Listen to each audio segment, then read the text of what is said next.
తెలంగాణ రాష్ట్రంలో కోమటిరెడ్డి వెంకటరెడ్డి బీఆర్ఎస్ ఎమ్మెల్యేల గురించి ఆయన చేసిన వ్యాఖ్య కాంగ్రెస్ పార్టీలో చేరటానికి 30 మంది బీఆర్ఎస్ ఎమ్మెల్యేలు ఉవ్విళ్ళూరుతున్నారు, మాతో టచ్లో ఉన్నారు.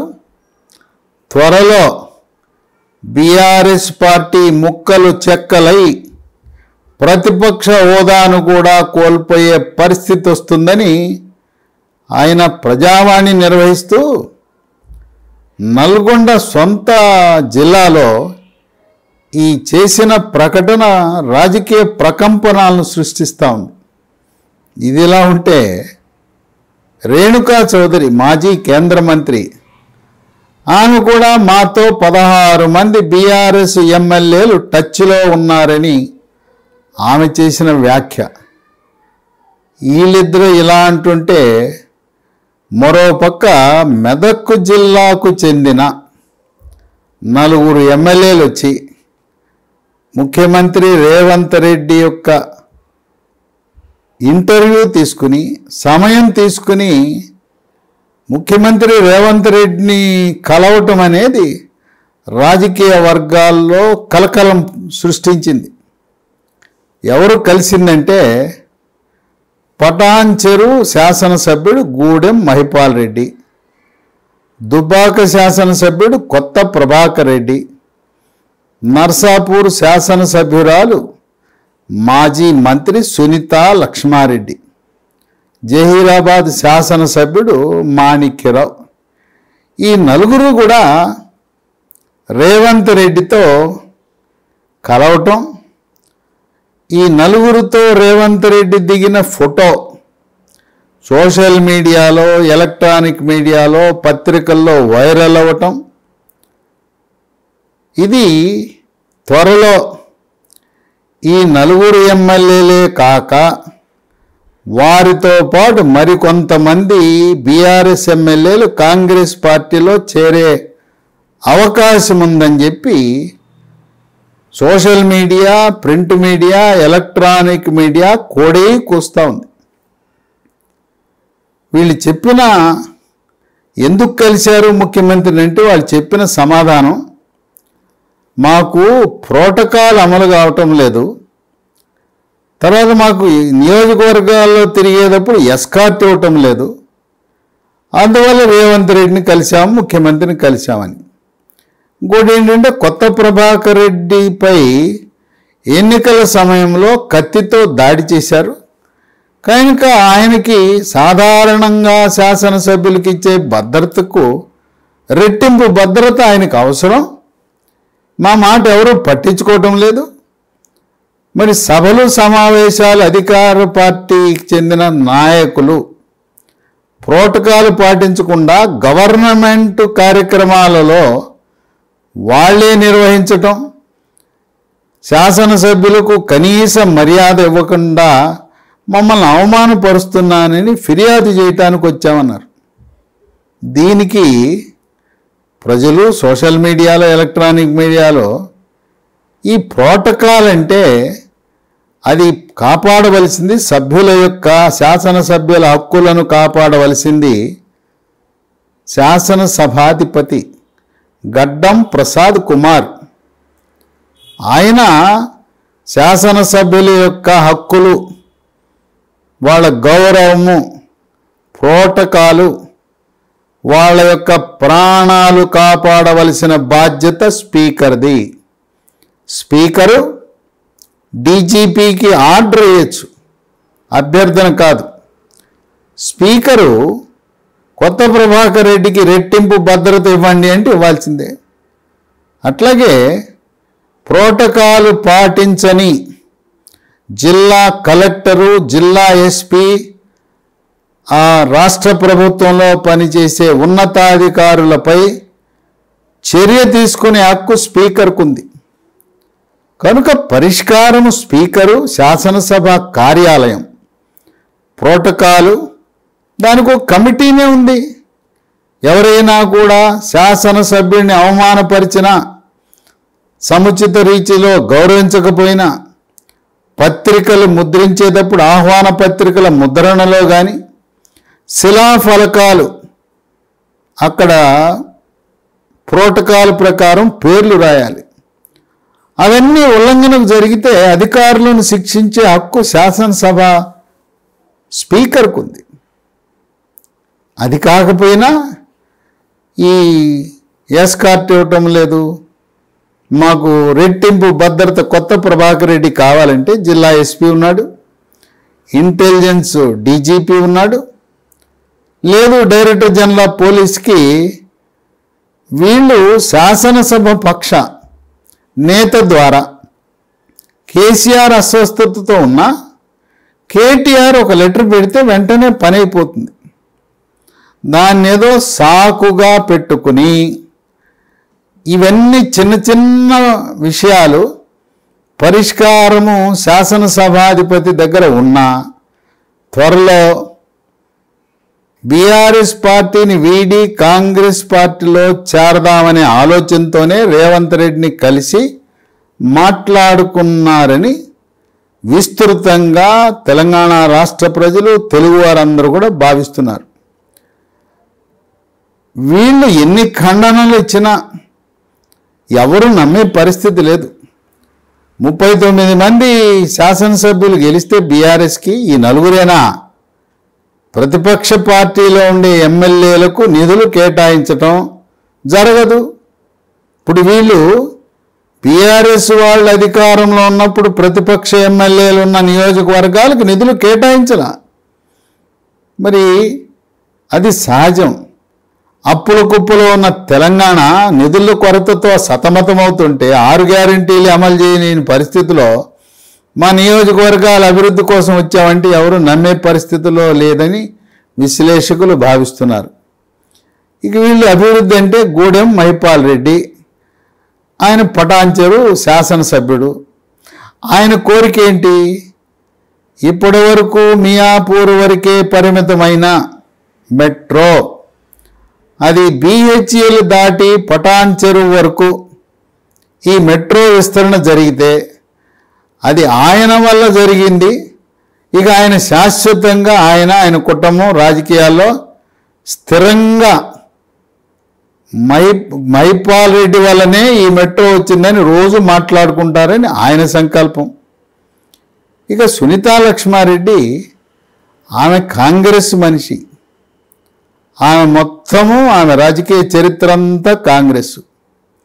ఆమె వైఎస్ రాజశేఖర రెడ్డి క్యాబినెట్లో, రోసయ్య క్యాబినెట్లో, కిరణ్ కుమార్ రెడ్డి క్యాబినెట్లో మంత్రిగా పనిచేశారు. 2014లో లోక్సభకి మెదక్ లోక్సభకి పోటీ చేశారు. కాంగ్రెస్ అభ్యర్థి తరపున ఓడిపోయారు. కనుక కాంగ్రెస్ రక్తము ప్రవహిస్తున్న సునీతా లక్ష్మారెడ్డి ఆమె కాంగ్రెస్లోనే ఉండాలని కోరుకుంటారు. ఈ ఎమ్మెల్యేలంతా మొదటిసారి గెలిచిన ఎమ్మెల్యేలు కాదు. వీళ్ళకేం పరిజ్ఞానం లేదని కాదు. వీళ్ళంతా సీనియర్లు. ముఖ్యమంత్రిని ప్రతిపక్షంలో ఉన్న శాసనసభ్యులు వాళ్ళంతటిగా వాళ్ళుగా కలిశారంటే ఏం జరుగుతుంది అనేది వాళ్ళకి తెలుసు. పార్టీకి సంకేతాలు కూడా వెళ్తాయి అనేది కూడా తెలుసు. ఒక విశేషం ఏంటంటే ఈ 4 ఎమ్మెల్యేలు కూడా హరీష్ రావు ఆయనకి అత్యంత సన్నిహితులు. మెదక్ జిల్లాలో ఈ 4 యొక్క ప్రయోజనాలు కాపాడటంలోనూ వాళ్లకు సీట్లు వచ్చేలా వ్యూహరచన చేయటంలోనూ గెలిపించడంలోనూ హరీష్ రావు క్రియాశీలక పాత్ర పోషించాడనే ప్రచారం జరుగుతూ ఉంది. అది వాస్తవం కూడా. ఈ 4 ఎందుకు పంపించాడు? త్వరలో హరీష్ రావు కూడా మరికొంతమంది ఎమ్మెల్యేలతో కలిసి ఇప్పుడు 39 మంది ఉన్నారు.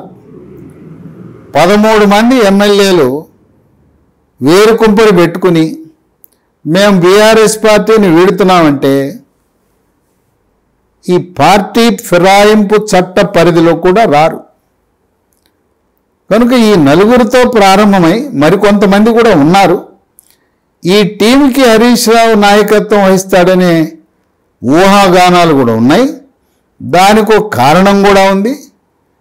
ఇప్పుడు హరీష్ రావు కాళేశ్వరం ప్రాజెక్టు ప్రారంభం నుంచి ఆయన జలవనరుల శాఖ మంత్రిగా ఉన్నాడు. ఆయన్ని నామకే వాస్తే జలవనరుల శాఖ మంత్రిగా పెట్టి మొత్తం కేసీఆర్ ఆయన పలుమార్లు చెప్పాడు, ఈ కాళేశ్వరం ప్రాజెక్టు డిజైన్ చేసిన ఇంజనీర్లు కాదు, నేనే డిజైన్ చేశాను, ఈ మోటార్లు ఎక్కడ పెట్టాలి, బ్యారేజీలు ఎక్కడ కట్టాలి అన్నీ నేనే చెప్పాను, ఇంజనీర్లు పనికిమాలిన వాళ్ళు వాళ్ళకి ఏమి తెలవదనే విషయాన్ని కూడా చెప్పడం జరిగింది. బంగారము లాంటి అతి తక్కువ ఖర్చుతో 30,000 కోట్లతో పూర్తయ్యే ప్రాణహిత చేవెళ్ల ప్రాజెక్ట్ని ఉద్దేశపూర్వకంగా మొదట్లో కాళేశ్వరం ప్రాజెక్టు యొక్క అంచనా పూర్తి వ్యయం 30,000 కోట్లే. అంచెలంచెలుగా పెంచుకుని దాని ప్రాజెక్టు పూర్తి నిర్మాణ వ్యయాన్ని 1,30,000 కోట్లకు పెంచి ఇప్పటి వరకు 98,000 కోట్లు ఖర్చు పెట్టారు. ఎప్పుడైతే కాంగ్రెస్ పార్టీ ప్రతిపాదించిన ప్రాణహిత చేవెళ్ల ప్రాజెక్టు యథాతథంగా కొనసాగించున్నట్లయితే అది 30,000 కోట్లతో పూర్తయ్యేది. సాగు కూడా ఎక్కువ విస్తీర్ణానికి ఉపయోగపడేది. ఈ రోజున ఈ కాళేశ్వరం ప్రాజెక్టు నీళ్లు తోడటానికి ఎకరానికి 27,000 రూపాయలు ఖర్చు అవుతా ఉంది. 27,000 రూపాయలు కరెంటు ఖర్చులతో 1,30,000 కోట్లు అప్పులు చేసి ఈ ప్రాజెక్టు నిర్మాణం చేసే ప్రక్రియలో కేసీఆర్ భారీ అవినీతికి పాల్పడ్డాడనే ఆరోపణలు ఉన్నాయి. ఇప్పుడు సిట్టింగ్ జడ్జితో న్యాయ విచారణ జరుగుతూ ఉంది. ఎవ్వరూ తప్పుకోలేరు.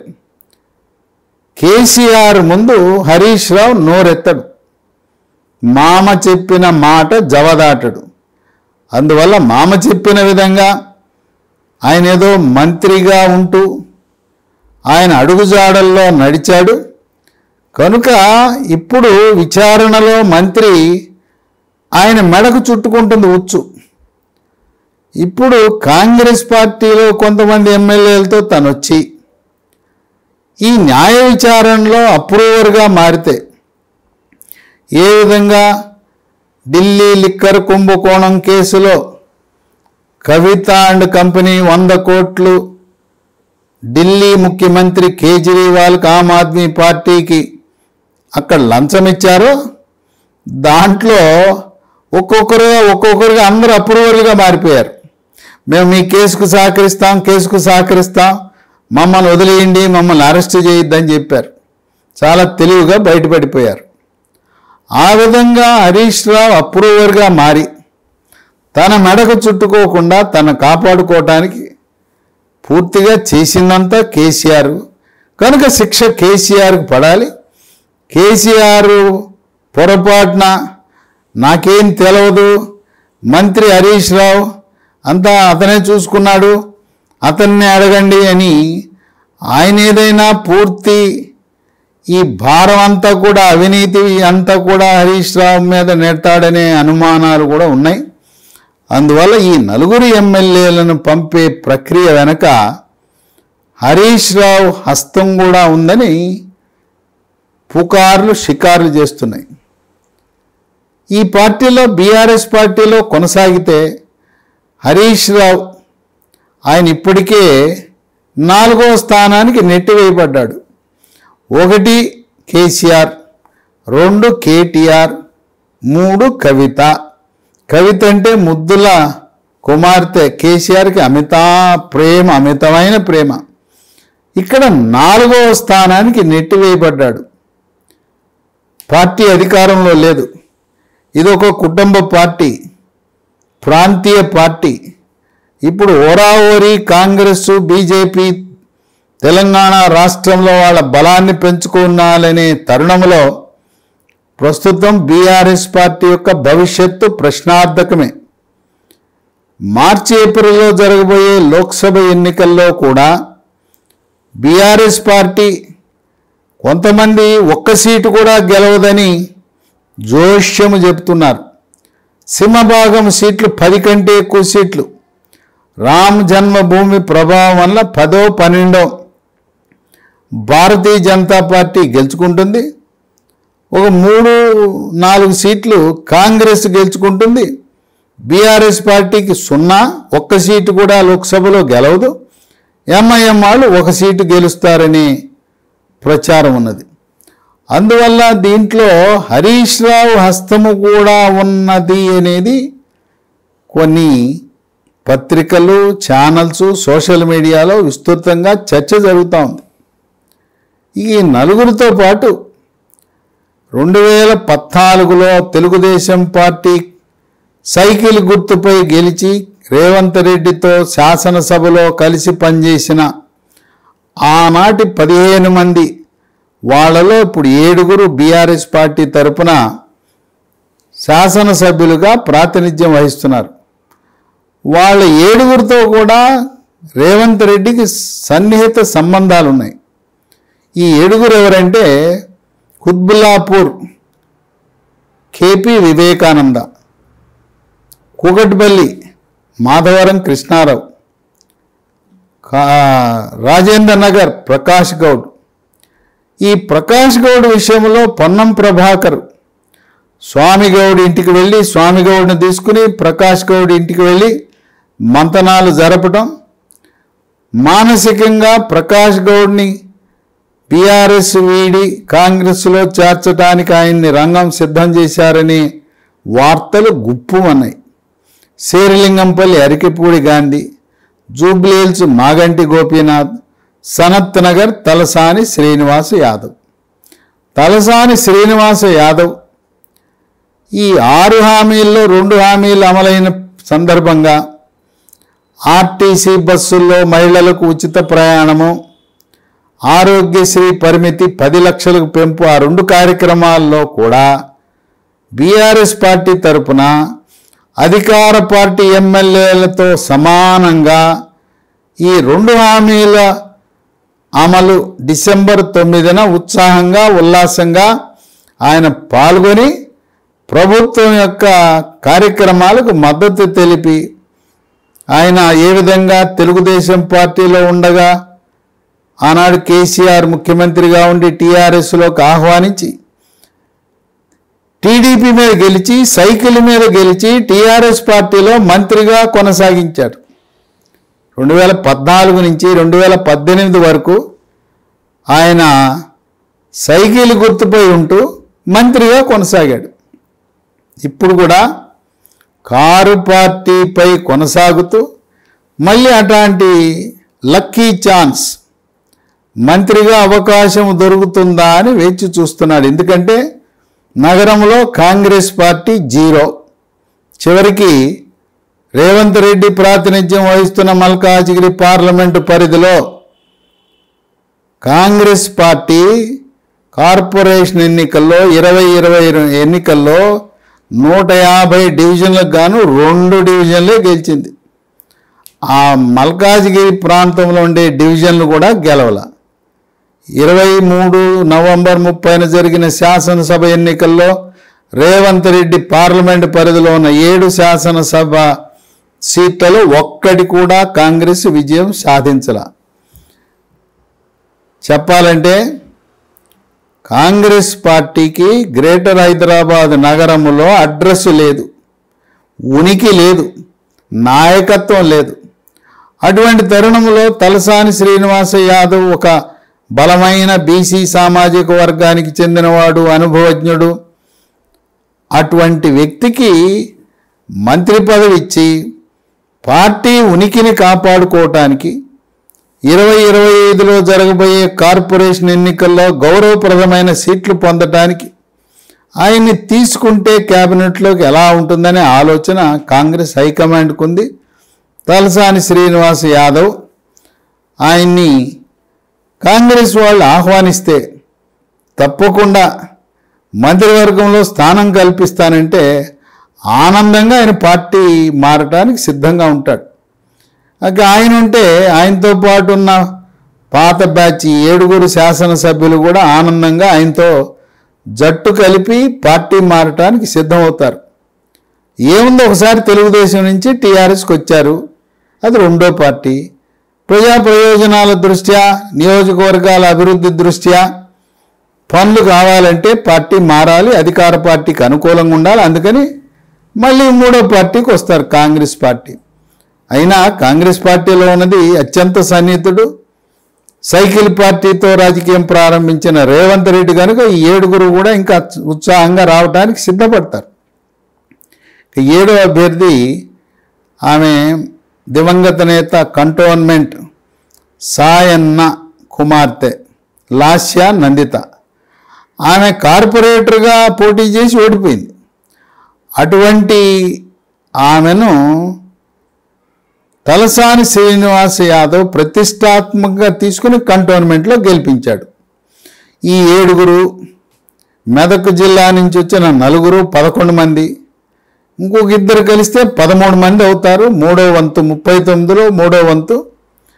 ఈ పార్టీ డిఫెక్షన్, పార్టీ మారినా వాళ్ళపై అనర్హత వేటు పడదు, వాళ్ళు వేరు కుంపడి పెట్టుకునే అవకాశం ఉన్నది. పైగా ఈ లోక్సభ ఎన్నికల ముందే కాంగ్రెస్ పార్టీలోకి కొంతమందిని బీఆర్ఎస్ ఎమ్మెల్యేలను చేర్చుకుని, ముఖ్యంగా హైదరాబాదు రంగారెడ్డి జిల్లా పరిధిలో ఉండేవారిని మార్చి కొంత బలోపేతమై బీఆర్ఎస్ పార్టీని బలహీనపరిచి కొన్ని సీట్లైనా లోక్సభ సీట్లు గెలవాలనే సంకల్పంతో ఉన్న జాతీయ కాంగ్రెస్ హైకమాండ్ రేవంత్ రెడ్డికి ఆయనకి గ్రీన్ సిగ్నల్ ఇచ్చిందని, ఎవరైనా ఇతర పార్టీల వాళ్ళు కాంగ్రెస్లో చేరతానంటే చేర్చుకోమని కూడా సంకేతం ఇచ్చినట్ల ప్రచారం జరుగుతూ ఉంది.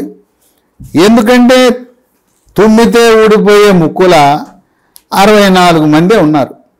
సిపిఐతో కలిపితే 65.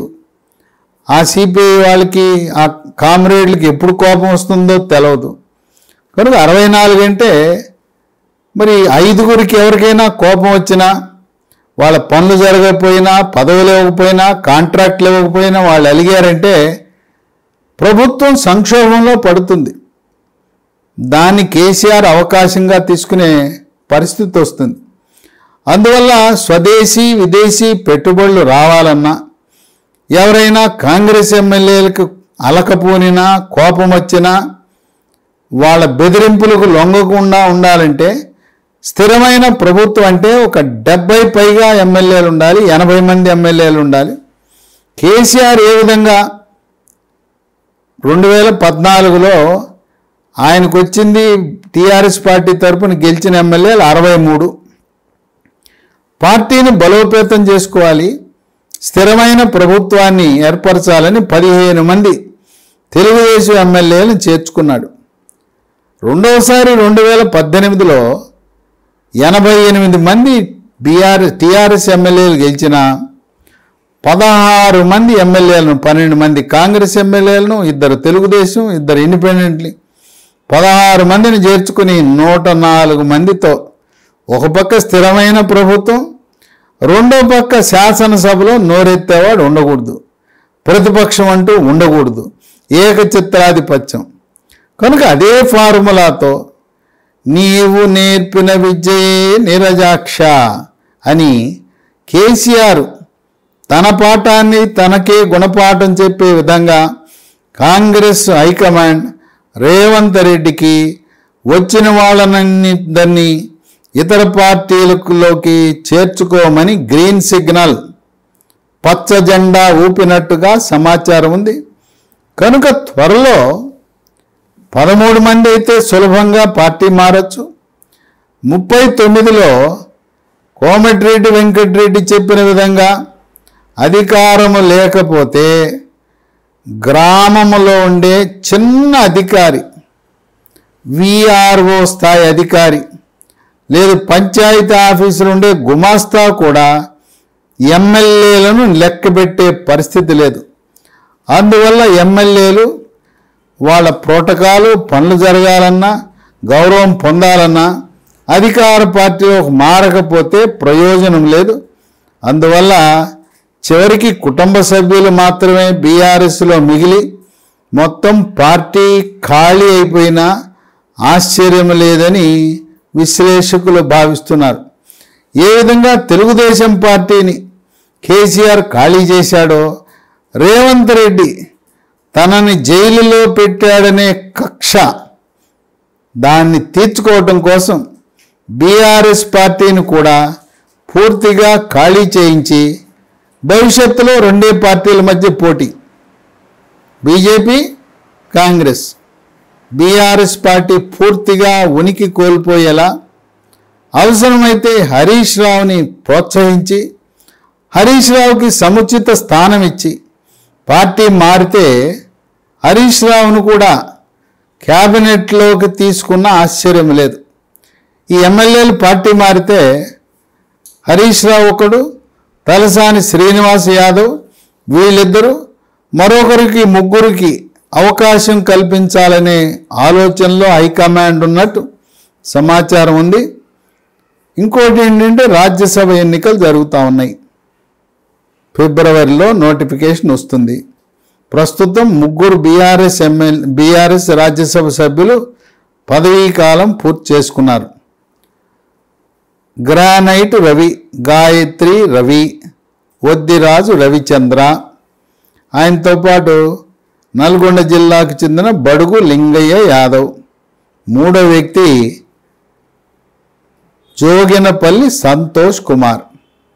ఈ మూడు ఖాళీ అయితే ప్రస్తుతం ఉన్న బలాబలాల ప్రకారం కాంగ్రెస్కి 2 రాజ్యసభ సీట్లు, బీఆర్ఎస్కు 1 వస్తుంది. కానీ ఎమ్మెల్యేలు మార్పు వల్ల ఒక రాజ్యసభ సీటు గెలవాలంటే తెలంగాణలో 28 మంది ఎమ్మెల్యేల మద్దతు కావాలి. ఆ విధంగా 28 మంది ఎమ్మెల్యేలు లేకుండా చేస్తే 39లో 13 గనక వేరు చేసి వేరు కుంపటి పెట్టిస్తే 26కే పరిమితం అవుతారు. కనుక ఆ రావాల్సిన ఒక రాజ్యసభ సీటును కూడా కోల్పోయే అవకాశం ఉంది. భారతీయ జనతా పార్టీ వాళ్ళు ఏ పార్టీకి వాళ్ళు అభ్యర్థిని నిలబెట్టరు, వాళ్ళు ఏ పార్టీకి ఓటేయరు, ఓటింగ్ని బహిష్కరిస్తారు.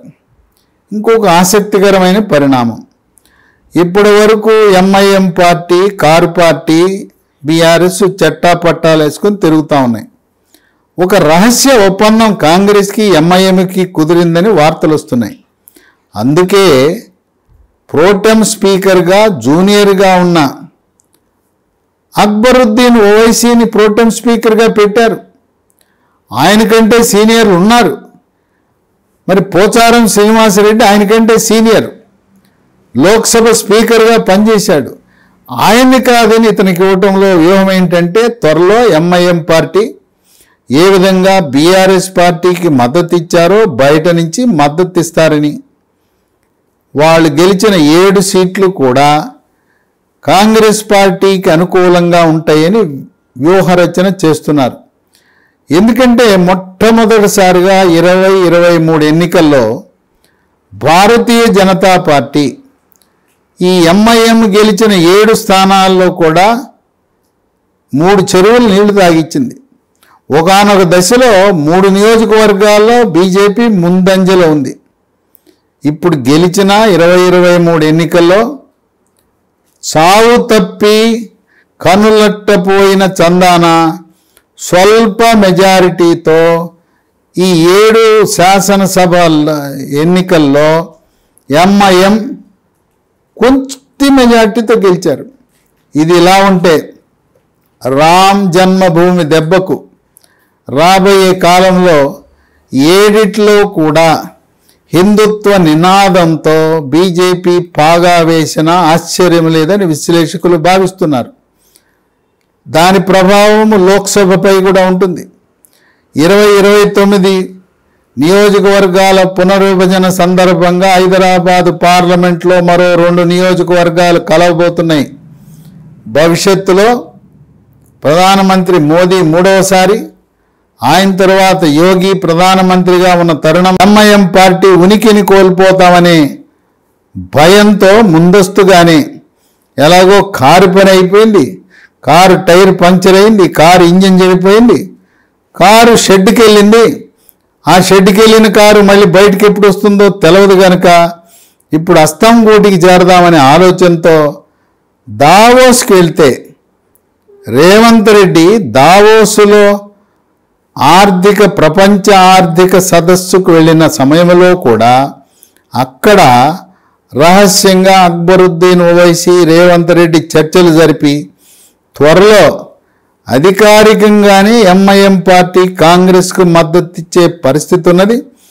ఎంఐఎం సహకారంతో బీజేపీ బహిష్కరణతో 3 రాజ్యసభ సీట్లను కైవసం చేసుకోవాలనే దృఢ సంకల్పంతో కాంగ్రెస్ పార్టీ అడుగులు వేస్తూ ఉంది.